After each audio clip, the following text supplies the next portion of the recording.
तो hello students, आज हम क्लास +2 का जो सीबीएसई बोर्ड है उसकी केमिस्ट्री पेपर 2025 का सेट नंबर 1 जो एमसीक्यूज है उन्हें सॉल्व करने लगे।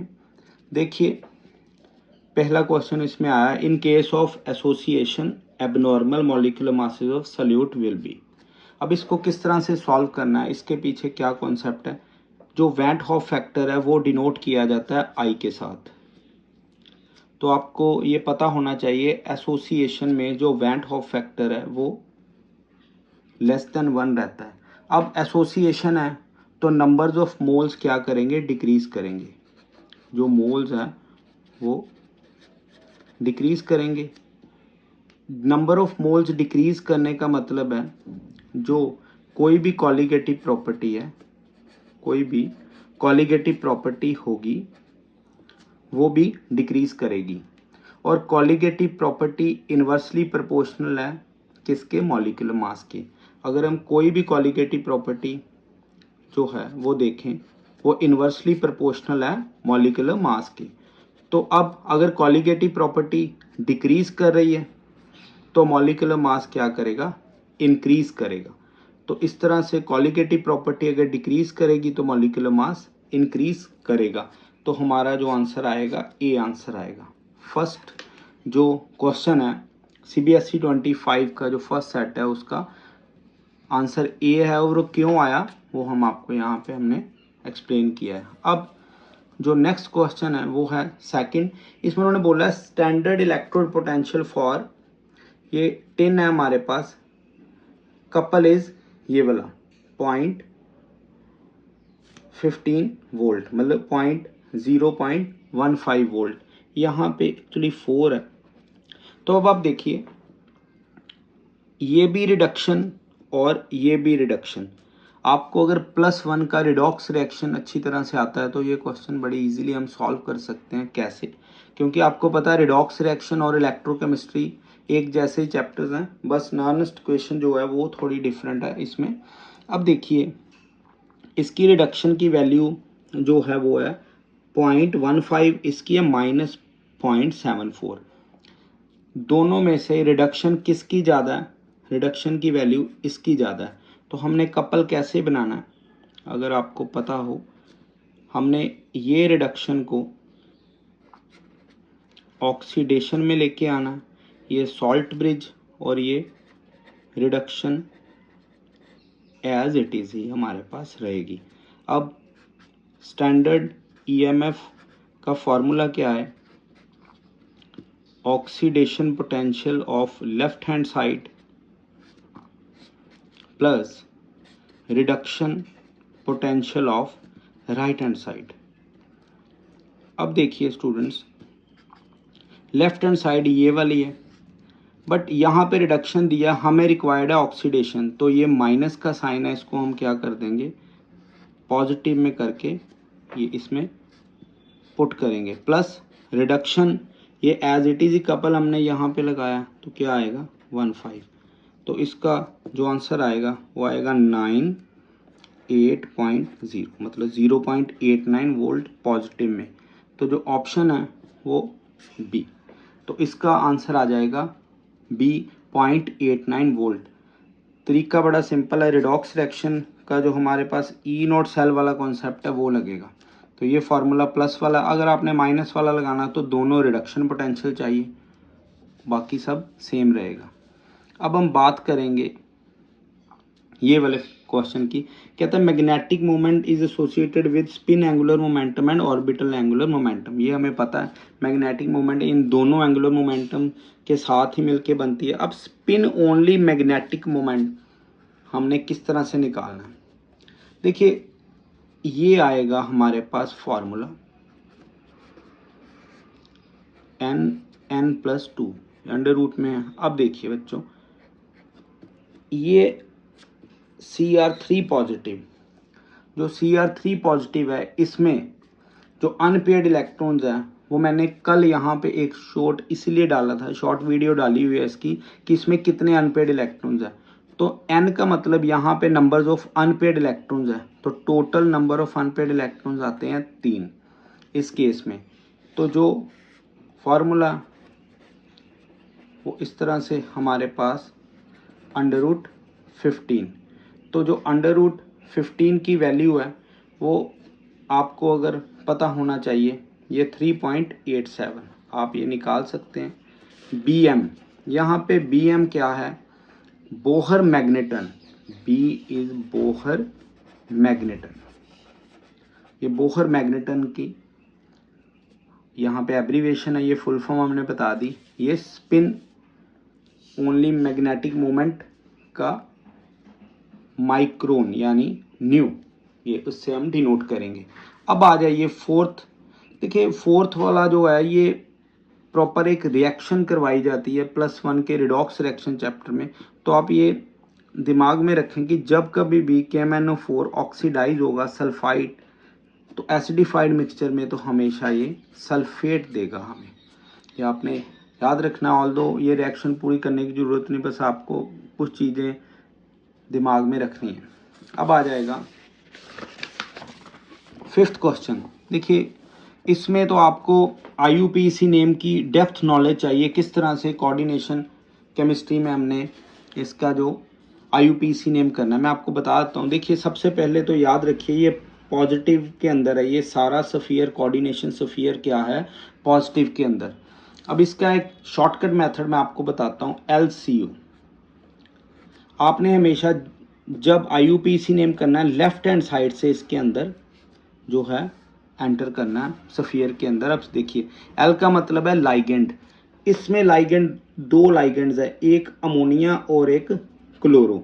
अब किस तरह से आपने IUPAC नेम सेट करना है, क्योंकि हम डिटेल तो कर नहीं सकते इसमें, बट आपको मैं शॉर्टकट बता दूंगा। एल मतलब लाइगेंड, इन दोनों लाइगेंड्स में से ये अमाइन है यानी अमोनिया, ये क्लोरो है। अल्फ़ाबेटिकली लगाएंगे, पहले क्या आएगा अमोनिया, यानी कि ए पहले आएगा तो 2 है, तो इसका जो नाम किस तरह से आएगा डाई अमोनिया जो है, इसे हम आप दिमाग में रखेंगे, हम इसे क्या बोलेंगे अमाइन, डाई अमाइन।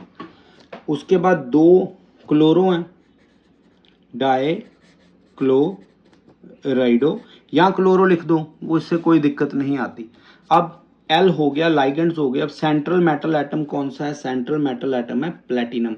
अब आपने देखना है कि यहाँ पे देखिए प्लेटिनेट भी लिखा है और बाकी सब में प्लेटिनम लिखा है। तो आपने दिमाग में ये चीज़ रखनी है कि अगर यहाँ पे नेगेटिव है तो आपने 8 लगाना है। इट मीन्स ये तो ऑप्शन हो नहीं सकती, राइट, ये ऑप्शन नहीं हो सकती। पॉजिटिव है तो इनमें से कोई होगा, क्योंकि जो मेटल होगा उसी का नाम लिखना। जैसे कॉपर है कॉपर ही लिखेंगे, सिल्वर है सिल्वर ही लिखेंगे।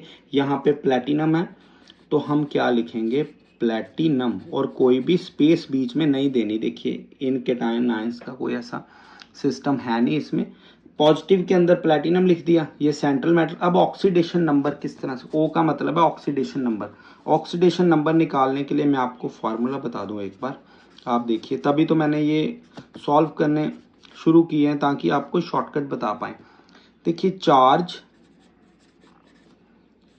On coordination sphere, charge on coordination sphere, उसके बाद माइनस लाइगेंड्स इनटू चार्ज। अब देखना बच्चों यहाँ पे चार्ज ऑन कोऑर्डिनेशन स्फीयर क्या है। देखिए चार्ज आ गया हुआ है 2, यहाँ पे ऊपर कितना है 2, ये चार्ज है 2 माइनस अमोनिया के ऊपर चार्ज रहता है 0, तो 2 इंटू 0, 2 इसके कारण, प्लस ये -1 रहता है, 2 इंटू -1। तो अगर हम देखें 2 माइनस, तो ये 0 हो गया, ये -2 आ गया, और ये 2 + 2 कितना आ गया 4। तो रोमन में लिखेंगे, इट मीन्स इसका आंसर क्या आना चाहिए 4।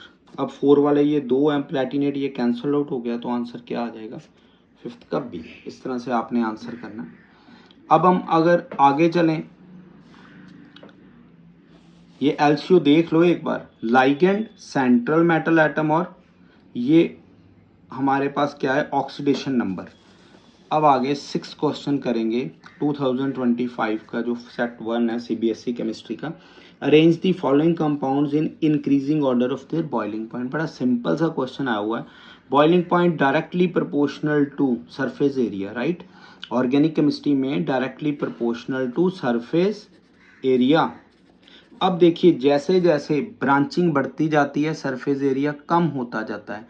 इन तीनों में से सबसे देखिए 1 2 3 4 1 2 3 4 5 1 2 3 4 और 1 2 3 4। अब देखा जाए ब्रांचिंग कौन सी है, ये वाली, ये ब्रांचिंग यहाँ पे एक्चुअल में जो आएगा वो ब्रांचिंग, देखिए सभी कार्बन सेम है तो ये ब्रांच स्ट्रक्चर है, इसका बॉइलिंग पॉइंट सबसे कम होगा। इंक्रीजिंग बोला है मतलब कम से शुरू होके ज़्यादा की तरफ, तो ये थर्ड वाला इन दो ऑप्शंस में से एक होगी। अभी चेक करते हैं, ये थर्ड, ये क्योंकि ब्रांचिंग का सबसे कम है। अब ये भी ब्रांच्ड है तो फर्स्ट, ये आ गई फर्स्ट, ये थर्ड, अब सेकंड, ये स्ट्रेट लाइन में है तो इट में ये सी आंसर करेक्ट होगा। आपने याद रखना है boiling point inversely proportional to branching. जितनी ब्रांचिंग ज़्यादा बॉइलिंग पॉइंट क्या होगा उतना कम होगा ब्रांचिंग।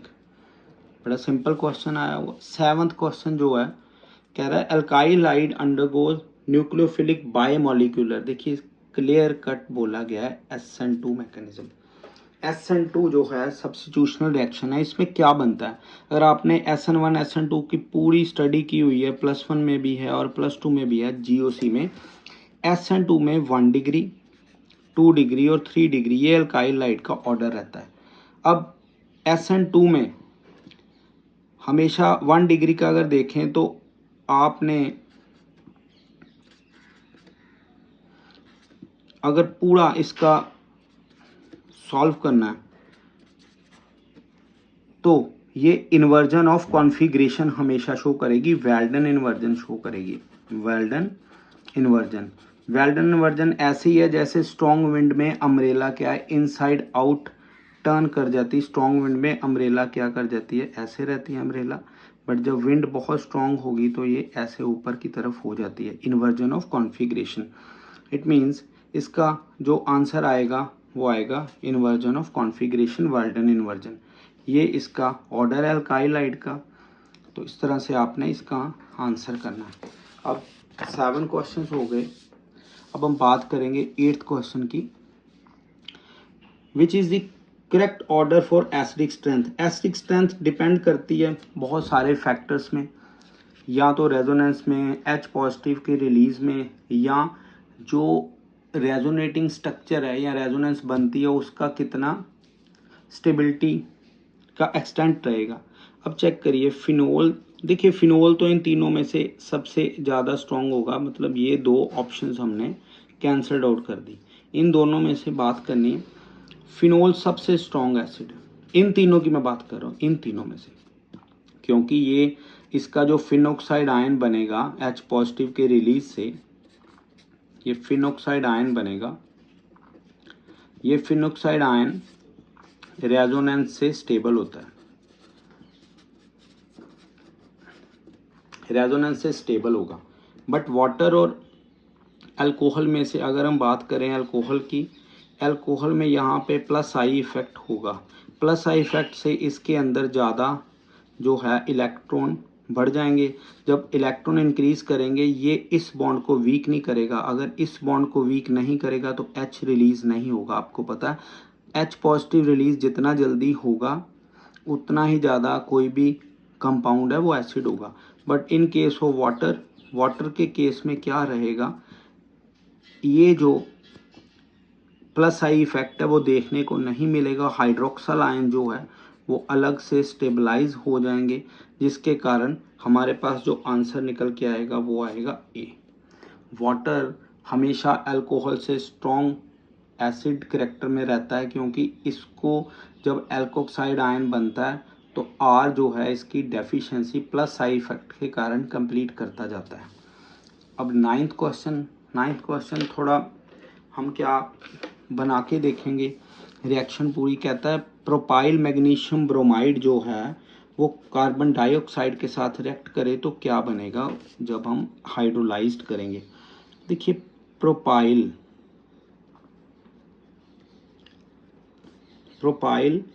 Magnesium bromide. अब इसकी रिएक्शन करेंगे हम कार्बन डाइऑक्साइड के साथ। ये कार्बन डाइऑक्साइड है, ये पार्शियली नेगेटिव, ये पार्शियली पॉजिटिव।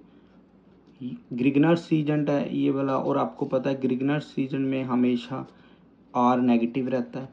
अब पॉजिटिव जाएगा नेगेटिव की तरफ, नेगेटिव जाएगा पॉजिटिव की तरफ। प्रोसेस होगी ड्राई ईथर के अंदर, क्योंकि आपको पता है कि ग्रिगनर्स रीजन की सभी रिएक्शंस ड्राई ईथर के अंदर रहेगी। अब बनेगा क्या स्टूडेंट्स, यहाँ पे OMgBr और ये इंटैक्ट रहेगी। मैं इधर लिख रहा हूँ क्योंकि थोड़ी स्पेस की लैकिंग है। देखिए 1 2 3 C3 और H कितने 7, ये हम इकट्ठा करके लिखते हैं क्योंकि ऑप्शंस में इस तरह से दिया गया, हो सकता है इनमें से कोई हो। Let me check. अब हम क्या करेंगे, इसमें डालेंगे एसिड हाइड्रोलाइसिस बोला है तो वाटर डालेंगे। जब हम इसमें वाटर डालते हैं तो क्या होगा, मैं इधर आपको दोबारा शो कर रहा हूँ। देखो C3H7 जब वाटर डलेगा तो इस तरह से रिएक्शन होगी। ये मैग्नीशियम OH के साथ लग गया, इस तरह से सारा हो जाएगा। आपको पता मैग्नीशियम के साथ OH निकल के ये सारा बन गया, और क्या आंसर आ गया हमारा 9th का ए आंसर आ गया। अब हम अगर फर्दर चलें 10th question, the best reason for converting propanamide to propanamine. देखिए कोई भी अमाइड होगा वो हमेशा रिडक्शन से जाएगा। इनमें से सबसे स्ट्रॉन्गेस्ट लिथियम एल्यूमिनियम हाइड्राइड है, लिथियम एल्यूमिनियम हाइड्राइड। तो ये क्या बन गया अमाइन, तो इसमें डी आंसर आएगा 10th का डी आंसर से। ये हमने 2 इम्पॉर्टेंट क्वेश्चंस हैं, इनको आपने पूरा फोकस करके चलना है। तो आज इस वीडियो में सिर्फ हम 10 जो है MCQ सॉल्व करेंगे। इसी तरह से आपको MCQs ही पहले सभी के सभी लेके आएंगे, उसके बाद हम सब्जेक्टिव में जैसे करेंगे एक्सप्लेन, ऐसे धीरे धीरे आप प्रैक्टिस करते जाइए। चलिए आज इस वीडियो को यहीं पे ख़त्म करते हैं।